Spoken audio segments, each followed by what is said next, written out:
Welcome, everybody, to our special 2023 festive edition of the Animal Heartbeat. I am Kieran and I'm here with my co-host and brother in cardiology podcasting, Jose Novo Matos. Hi, Jose. Hi, Kieran. It's so good to be back. It's great to be back. Yeah, it's great to be back. And it's so close to Christmas. How exciting. Are your family excited for Christmas now? Yes, very, very much. The kids are over the moon. We are in Portugal now and ready for Christmas. Ready to go. Excellent. Now, I remember visiting a Dutch friend about this time last year to help him do a transpulmonic stent. And he was telling me about the Dutch Father Christmas and how they come quite early in December. And he comes on a boat from Portugal. Do you know the link there between the Dutch Father Christmas and the Portuguese kind of beginnings of that? No, I had no clue. That is a thing, yeah. Yeah. So you learn so much with this podcast, isn't it? We learn a little bit about cardiology and a lot about life. Exactly. So why are we here today, Jose? So today we have a very special episode for you guys, the 12 heart diseases of Christmas. On the first day of Christmas, my true love sent to me. I'm excited. Kieran and I will tell you about our favorite 12 heart diseases. So these will be brief summaries of top facts of each of these conditions, which we pick because we like them. I think if anyone out there doesn't have a favorite heart disease of Christmas, they will after today. Exactly. You can pick one of these 12. You can pick one of these 12, or you can generate your own, email us and let us know what you think. So I actually asked the question on Instagram yesterday, what are people's favorite heart diseases of 2023? Do you want to know what people said? Yeah, absolutely. And we'll see if some of these come up in our episode. So, hang on. Can't seem to find it. The first response was actually, what a question. I do ortho. I can't even interpret an ECG. Which I was a little disappointed by. So we have hypertrophic cardiomyopathy. They're a regular listener. Winner. They must be. Thanks for posting, Jose, on there. Cardiac tamponade, which is a fun one. I like a bit of cardiac tamponade. It's not made my few choices for the list. There's a tough one here. Rupture of an anterior papillary muscle. Ooh. That's a rough one. Wow. And somebody else has said melody valve placement. I mean, they're just showing off, right? If they're placing melody valves. Maybe that's Busadori. Left pulmonary artery stenosis in a cat. It's pretty, a pretty good one. Did you have a PA stenosis in a cat recently? Is that right? Yeah, exactly. We have a cat with a bilateral branch pulmonary stenosis. And yeah, they're interesting cases, isn't it? But it's so difficult to decide when to intervene. But yeah, interesting cases. Yeah. Interventions in cats are tough, aren't they? And then we have a nice one here, a reverse PDA, a right to left PDA. That'd be a good one, yeah. Yeah, it's a good one. And some of those themes are coming up actually in our list. So should we dive right into it? I think our plan for the listeners is to share our top 12 heart diseases and choosing 6 of them each. Now, I reckon we could have a public vote, or maybe we can just discuss ourselves and choose which one the coolest is. I reckon I can persuade you that one of my choices is the best. Not so sure about that because I already made my mind. But oh, have you? Definitely HCM. Okay, so let's think about it. Do you want to go first? What's first on your list? On the 12th day of Christmas, my true love sent to me. Yeah, I think I would start. So I'll need to start with cardiomyopathies, but I think I would start with dilated cardiomyopathy phenocopies. Oh. So DCM mimickers. I think that's pretty cool. Cardiomyopathy mimickers, either HCM or DCM, are really interesting diseases. Yeah. I think with DCM phenocopies, I think it's important to remind our listeners of which diseases out there have been described as mimickers of DCM. So tachycardia-induced cardiomyopathy. Fast heart rates, tachyarrhythmias can cause systolic dysfunction. And that's pretty cool because they can cause a reversible type of dilated cardiomyopathies. It's one of our favorite things, isn't it? Well, the ones we can really, really help. Yeah.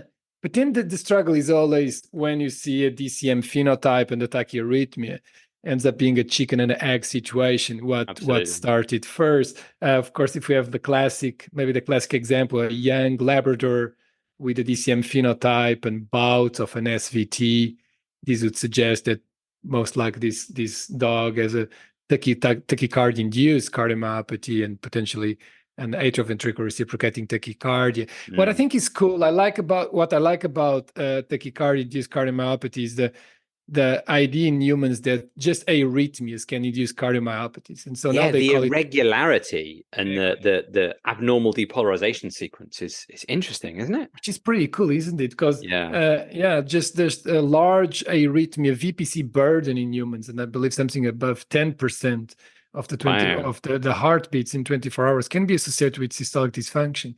Of course, this has not been described in dogs, but it's really interesting and food for thought that some of our cases, either with primary DCM that have a lot of arrhythmias, the arrhythmias may be causing worse systolic function, or maybe some cases out there of primary ventricular arrhythmias that are causing DCM phenotypes. So I think that was my first DCM phenocopy. Then myocarditis. We always talk about myocarditis. Unfortunately, we don't know a lot about myocarditis in dogs and cats. All these phenocopies are more relevant when we see an atypical breed with a DCM phenotype. It's not like that you need to go through every single differential diagnosis when you see a Dobie with a DCM phenotype. But especially if you see an atypical breed, mixed breed dog, or a pure breed that rarely has DCM, small breed dog. So those are the cases that we really need to fish for other causes of a DCM phenotype, because they are unlikely to have familial or genetic DCM.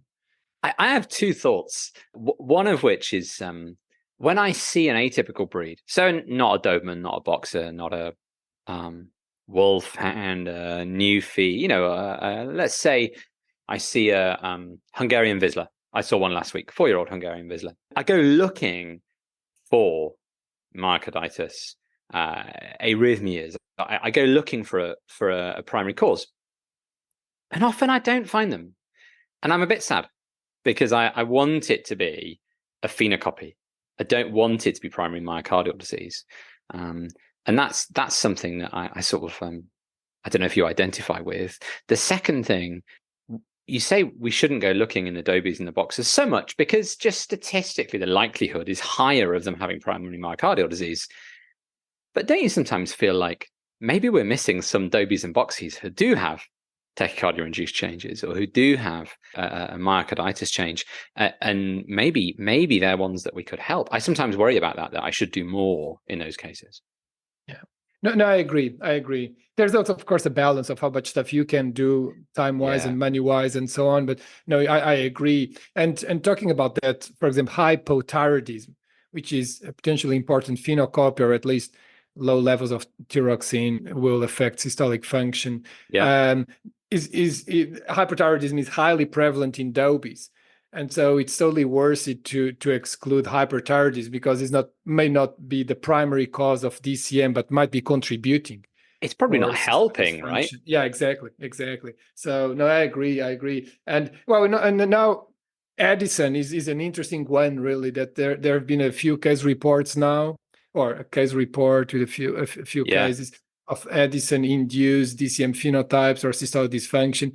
We had a case in the past 6 months, I think. So it's also interesting and important for people to realize that Addison may potentially cause left ventricular systolic dysfunction and DCM phenotype. And it's interesting because the case we have seen with Addison were cases that presented after the medics have treated them. So generally, they present with classic symptoms, signs of Addison, and then they start treating them. They fluid resuscitate them, and so on, and then they present with congestive heart failure.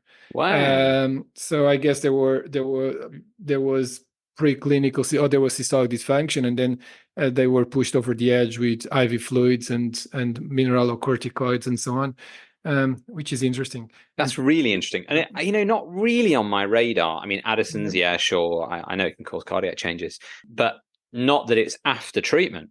And that's really interesting. Maybe it's the fluid challenge. I think one of the difficulties with these is, even if it's a phenocopy, let's say tachycardia-induced cardiomyopathy, for the sake of argument, and it's been long-standing, and they present with heart failure signs, and we do our best to treat them, and we only get a partial response because there's so much fibrosis and remodeling in the heart that it's past the point of no return. And for those guys, I guess the outcome's the same, maybe, as if it was a primary cardiomyopathy. But, it's really hard to know at the time of diagnosis, isn't it? We don't know what the cause is. We have to go on a safari and do more tests. Yeah, exactly. We also need to mention diet, though it's potentially a bit controversial, how the impact of grain-free diets on cardiac function in general, because as we discussed in one of our previous episodes, it's very difficult in the UK, at least, to go to the supermarket and buy a grain-inclusive diet, because probably 90% of diets are grain-free. So I guess not every dog will develop the DCM phenotype or systolic dysfunction on grain-free diets. But it's really important indeed to understand if dogs are on non-traditional diets, especially legume-rich nowadays, grain-free diets, and try to swap them to traditional diets, because that might certainly help. And then we have seen like three golden retrievers in the past 9 months with taurine deficiency. So certain breeds are also prone to taurine deficiency. Yeah, interesting. I'm a taurine skeptic in dogs. I mean, sure, we know in cats taurine deficiency is important, but I'm a bit of a taurine skeptic in dogs. But then I keep talking to people that are really smart people and I really respect, and they say, "Oh yeah, well, I think we all know there's taurine issues here," and I think, "Oh, okay, maybe I'm missing these cases." So now I'm becoming a little bit more attentive to that, especially for retrievers, especially dogs on lamb-based diets. It seems more common on those lamb-based diets. And you're right about non-traditional foods. That's, I would always evaluate, although not necessarily expect it to be low, even if it is a grain-free issue. And I think, and to finalize the DCM phenocopies, I think we should mention congenital heart diseases. So when we first diagnosed DCM on echo, is very important for everyone to remember to look for PDAs, to look for VSDs. I think PDA would be my number one. Large breed dogs at the continuous murmur might have been missed, and they sometimes on echo they look like DCM. So important not to forget to exclude a left to right shunt. Yeah, I'll never forget a 6-year-old Newfie diagnosed with DCM that I saw for a re-exam, and it had a PDA on the echo. So they're not as easy as we think sometimes, are they? Yeah, I totally agree. So a thorough echo is important, not just look at the left ventricle and say, "Yeah, this is DCM," and start PEMO. Very good. So I think that's my first heart disease. Yeah, it's an interesting start. I mean, I think it's important. But you mentioned cardiomyopathy, you mentioned phenocopies. I'm going to talk about a cat with hypertrophy. Feel like I'm treading on your territory here. On the 11th day of Christmas, my true love sent to me. So I'm going to talk about acromegalic cardiomyopathy in cats. Nice. This is something that I'm super interested in. At one point, considered going down a PhD route, trying to find a PhD there. I'm super interested in this as a concept, that it's a reversible hypertrophic phenotype of cardiomyopathy in cats, caused by hypersomatotropism. So hypersomatotropism in cats, many people will know it's acromegaly, because that's what we'd call it when a cat develops hypersomatotropism in adulthood. It's normally secondary to a pituitary adenoma, which is producing an excess of growth hormone, and that triggers an increase in IGF-1. So we make a diagnosis of it by measuring IGF-1, and if IGF-1 is over 1,000, we'd say it's likely acromegalic. When people think of acromegaly, they think, number one, it's rare. Number two, we've got secondary changes to the face, the paws. And number three, it causes diabetes, so uncontrolled diabetes. And those things are interesting, because if we look at humans with acromegaly, actually between 30 and 50% of them are diabetic. There's a whole heap of humans out there who are non-diabetic acromegalics. And a few years ago, I was involved in some research on this and reporting some echo changes in cats who had undergone medical treatment with pasireotide and surgical treatment by hypophysectomy to try and control their IGF-1 effects on their body. one of the cats in that cohort was non-diabetic. I thought, oh, that's really interesting. And it was actually the brother of one who'd been diagnosed because of poorly controlled diabetes. And now you see the literature, and they're out there. Case series 8 non-diabetic acromegalic cats, 2 non-diabetic acromegalic cats. So there's, probably the ones we're seeing with diabetes are the tip of the iceberg. So I worry, therefore, about how many cats have got secondary changes to the heart that we just don't know about, or how many cats that we diagnose with HCM who are non-hyperthyroid, non-hypertensive, actually have a thing that's reversible. Is that something you think of in your practice when you see cats with HCM? Do you test for acromegaly? I have to say that I love this subject as well, and the papers you published on these are very, very cool, and I would really strongly recommend everyone to read the paper when you describe the acromegalic cardiomyopathy. Time with cats is never wasted, or something Time like with that. cats is never wasted. I'd like to take credit for the sexy title. title. Credit or blame, I'm not sure which, but that was definitely Stein Nielsen, my co-author and eminent endocrinologist. Yeah, that's a really nice manuscript, so everyone should read it. And no, yeah, absolutely, I agree, and I think it's very exciting. I love phenocopies. I love the idea that some stuff out there that we say there's some cases that we call HCM are not HCM, are not familial HCM, right. And considering what Stein showed, that acromegaly is so prevalent, or is more prevalent than we believed.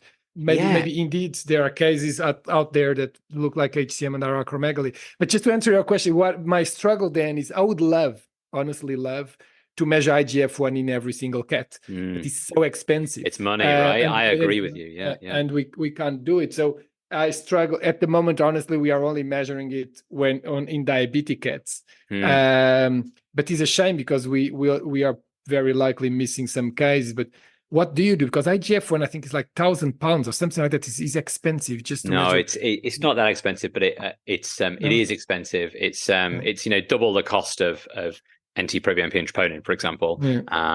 And it's the sort of thing that I think I do think in cats with HCM who are non-diabetic, or sorry, an HCM phenotype who are non-diabetic, I think it's a low yield test.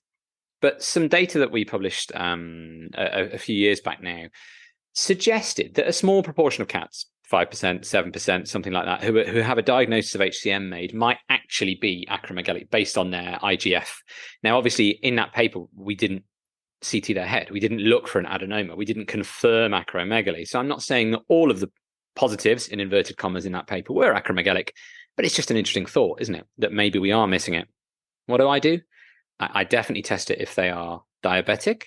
I think if they are an older cat and they have very symmetric hypertrophy, and also especially if they have aortic insufficiency, because that was something that was more prominent in the acromegalic cats in our paper than a group of age-matched controls, I think about acromegalic cardiomyopathy. I don't test them all. I agree. It's money and how likely the test is to yield a positive result. Because if you do get a positive result, then what do? Well, we CT the head if the owners are thinking about surgery. And of course, then there's a whole, the cat's going to be anesthetized with cardiomyopathy, maybe, and you might open a door to something the owners don't want to know, actually. If they're not going to go down the road of brain surgery, basically, then it's kind of pointless knowing if they're acromegalic or not. But it's an interesting topic. What's super interesting for me about it, and where I think would be really interesting to do some research, would be to look at what's happening in the myocardium before surgical treatment, so hypophysectomy, removing the pituitary gland, and therefore the tumor, and normalizing the growth hormone and IGF-1. These cats have reversible changes. So it'd be really nice to know what's being activated in the myocardium to cause that hypertrophy before treatment and what it looks like after treatment. Now, I hear you say, who wants to biopsy the myocardium in a cat? But it is possible. And maybe there's a picture there on proteomics that could be looked at to look at what pathways are activated, or metabolomics to look at what's happening there in those cases. Because on histopath and on echo, they were not distinguishable from HCM, I don't think. So maybe there's something there we could understand about potential targets for anti-hypertrophic drugs or biomarkers that might help us with prognosis. So there's a whole wealth of research there, I think, that at the moment is as yet untapped. Yeah. No, I agree. It would be so nice also for in different situations to have myocardial biopsies in cats. But having said that, even if you would get a small biopsy forceps, which the ones available nowadays are Yeah. huge for cats, even if you get Yeah. a small one, then the sample will be small. So the pathologist will struggle to get a diagnosis, and then the disease may be scattered across the myocardium. The change may not be present in every single myocardial segment. And then most biopsies are taken from the intraventricular septum with the right side approach. There's a lot of challenges, which is a shame because it would be so nice to have a myocardial sample, an easy way to get myocardial samples in cats. And there are other heart diseases in our list today where biopsy and sampling would really help us to understand what's going on. But it's a big limitation, isn't it, of what we're doing. Yeah, acromegaly was a great one. Yeah. So that's the sweethearts. Over to you. What do you think about another one of your top 12 heart diseases of Christmas? On the 10th day of Christmas, my true love sent to me. I just thought to share with you an outlier. A case I had. We love an outlier. A case that I had in Zurich, which never found the time to publish because it's very cool case, incredibly rare. But I thought I would just bring this one. So this was a cat presented with weakness, a middle-aged non-pedigree cat presented with weakness that we diagnosed with severe pericardial effusion. And then we tapped the cat, and he had an exudate. The pericardial fluid was full of bacteria and neutrophils. And then on echo, there was this linear or thin and long hyperechoic structure inside of the pericardial sac, which we thought maybe it's just an artifact, but was consistent in different views and was just very thin, long hyperechoic structure. So we drained the cat. So and then on CT, they also document this 7 centimeters long, thin foreign body inside the pericardial sac. And then we send the cat to surgery for pericardiectomy, and they remove a toothpick from the pericardial sac. That's crazy, isn't it? Absolutely crazy. Nuts. Yeah. So it's like traumatic pericarditis in a cow, I guess. Wow, that's amazing. And these are the things we see and we never publish, right? And now, it's a shame because the CT images were neat, and I had the toothpick on my desk in Zurich. And when it's when I left, I lost my toothpick. Sad times. Which is pretty cool. But imagine a cat to swallow the toothpick, and yeah. And at some point, that was going through the cat's esophageal wall, and everyone was thinking, "Why is the cat really cranky today?" Those cats are cranky. Whatever. Let's move on. Wow. Very interesting case. So this is a complete outlier. But I thought to share this case with you. You want an outlier? I've got an outlier for you. On the 9th day of Christmas, my true love sent to me. Go ahead. So this is my second effort to try and convince you that these are the coolest heart diseases. Is parchment right ventricle. Surely everyone out there has seen these cases. They're super common. I don't think they're very common. I have seen one, and this is called Uhl's anomaly, UHL, Uhl's anomaly. This is where the right heart, usually predominantly the ventricle, the myocardium is missing of the free wall of the right ventricle. You just have this thin sheet of fibrous tissue. So of course it's non-contractile. The septum is rarely affected, and the septum is mostly true myocardium. I guess that's because that's the left heart. It's slightly different fibers, and the right heart is so thin that often you can read text through it. So this has been reported very, very, very sparsely in companion animals. I think it's reported in 2 ferrets and maybe 1 cat, or vice versa. I can't remember exactly. But I saw a case in a rabbit with what I thought was arrhythmic cardiomyopathy, because on echo it had a huge right heart, hypokinetic free wall. It was maybe 3-year-old rabbit, I think. It was one of these Netherland giant rabbits.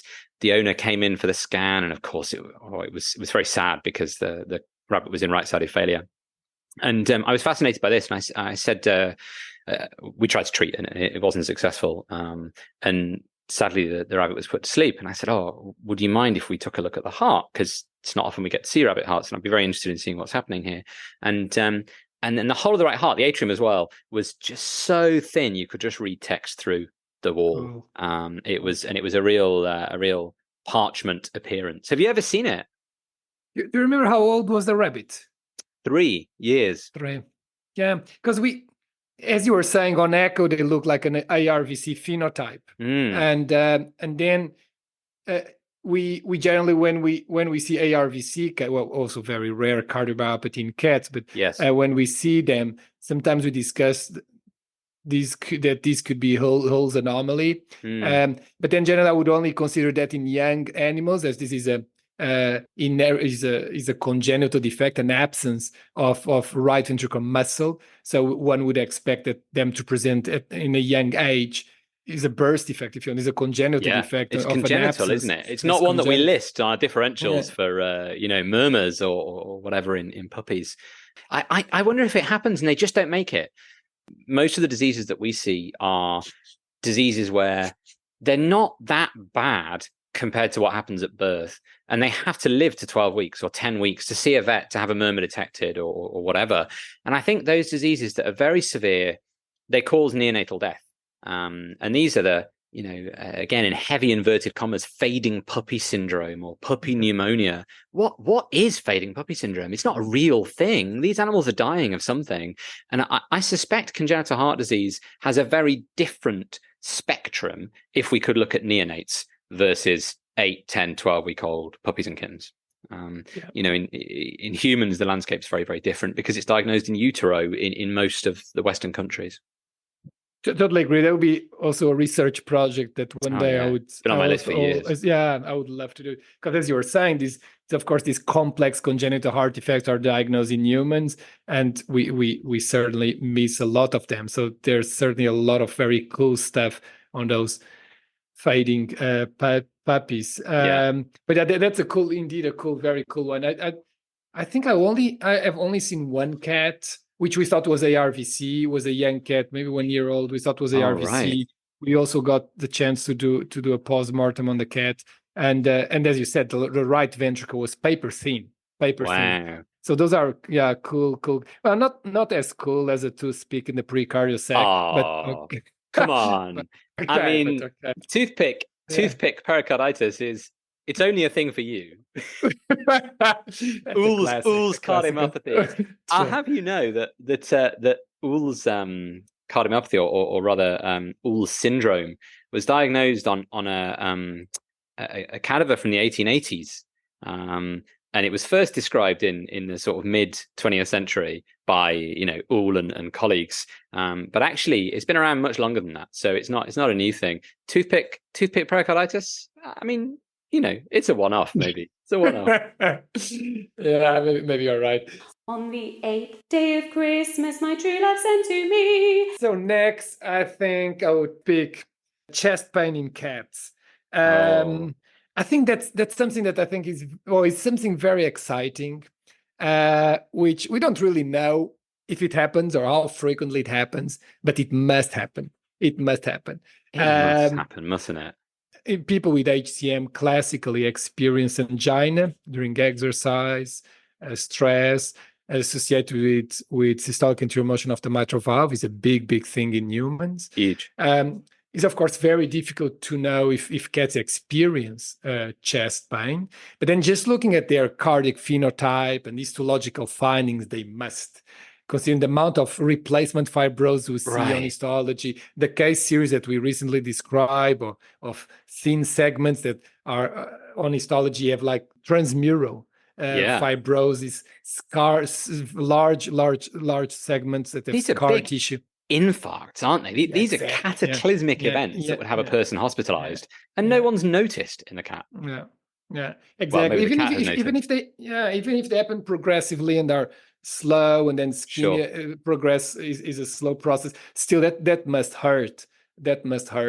And so I think we are missing cases of angina in HCM cats, most likely in cats with obstructive form of HCM, if you want.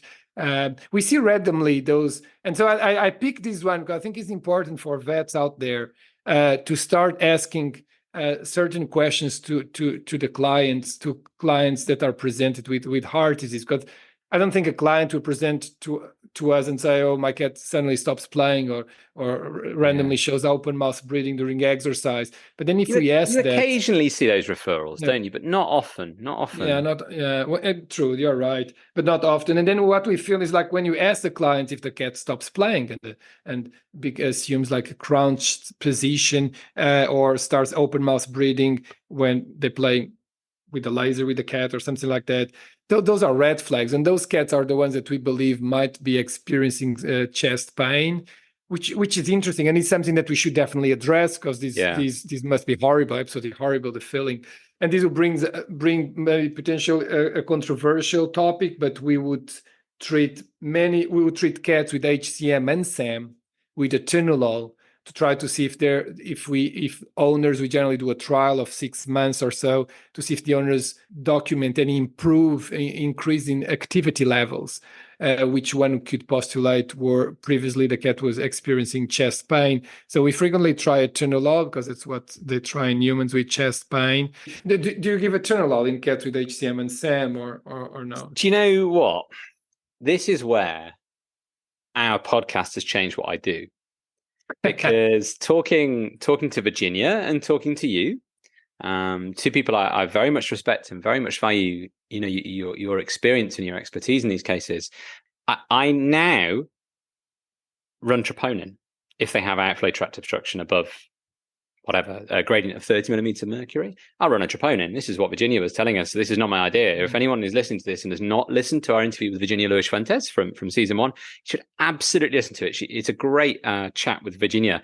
All the great stuff is Virginia, not us. We will run troponin, and if the troponin is above the reference interval, we will treat with atenolol for 1 month, and we'll repeat the troponin. And if the troponin has dropped, so far they have all dropped. We're doing this quite a lot now. My resident Caroline and I, we're continuing the atenolol.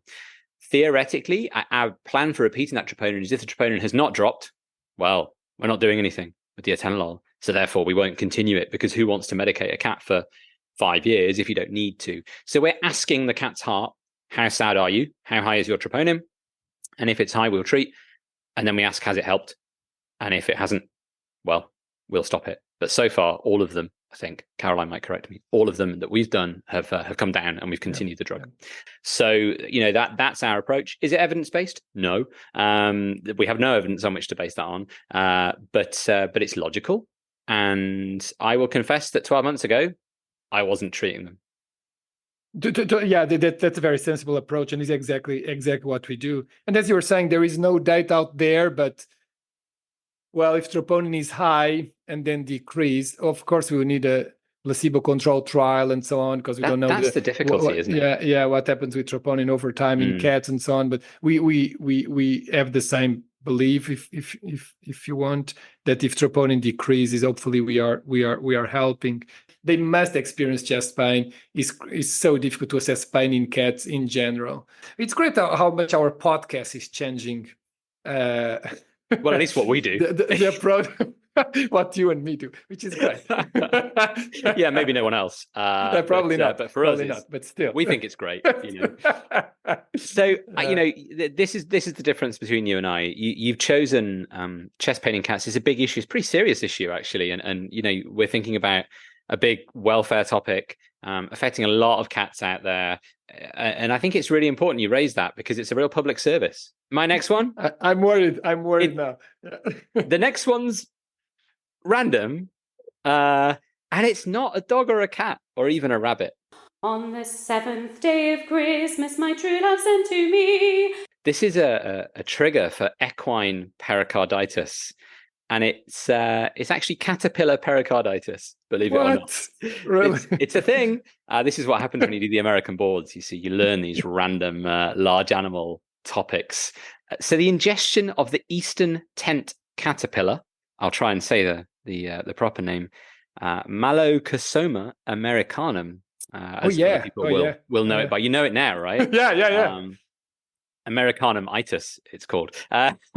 So this has been associated, ingestion of this particular type of caterpillar has been associated with a fibrinous pericarditis in horses. One might say to the horses, just stop eating the caterpillars. But these are a thing. It's a problem in equids in the US. I'm going to show you a picture now of the eastern tent caterpillar. So you can see he's a colorful little guy, yellow stripe. Yeah. Down there. What's quite amazing, they're called tent caterpillars because they make a tent to live in and breed in. Cool. And you can see the numbers of caterpillars that must be there. So if the horses are just idly, chewing on the food, enjoying themselves, and they ingest a bunch of these caterpillars, they can actually present with this fibrinous pericarditis. And a lot of the time, although we're making light of it, this is bad for the horse. It's not treatable for many cases unless they actually perform surgery to open the pericardium and flush the pericardium. This is very bad. So caterpillar pericarditis, that's literally all I know about it. And that's my third choice. That's very cool. I've never heard. I mean, that's very, very cool. think we have a winner right now. Yeah. Should we just stop now? Wait. But no. Wait. It's still early days. I'll pick a serious one now. Okay.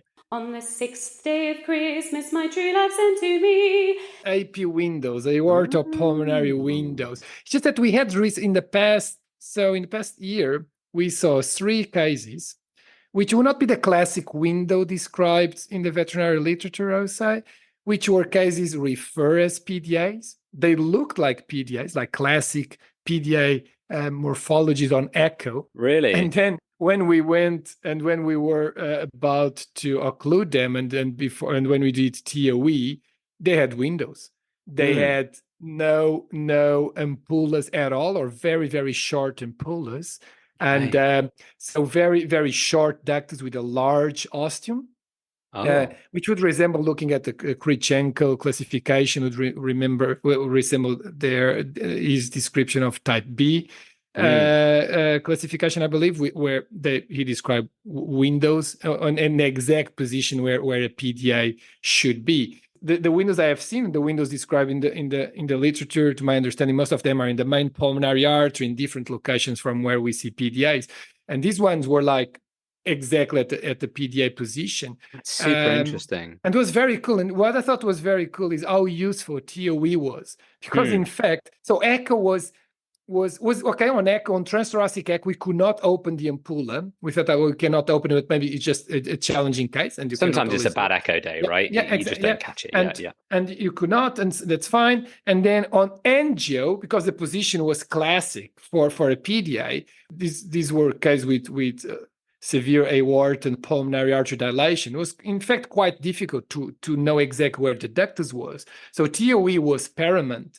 So the first case we saw, our challenge then was how do we occlude? How do we close this defect? We didn't think that surgeons could not do it without bypass. They could not do it because the ductus was very, very short, so you could not ligate. Surely they wouldn't be able to ligate. It'd be more risk than anything. Yeah.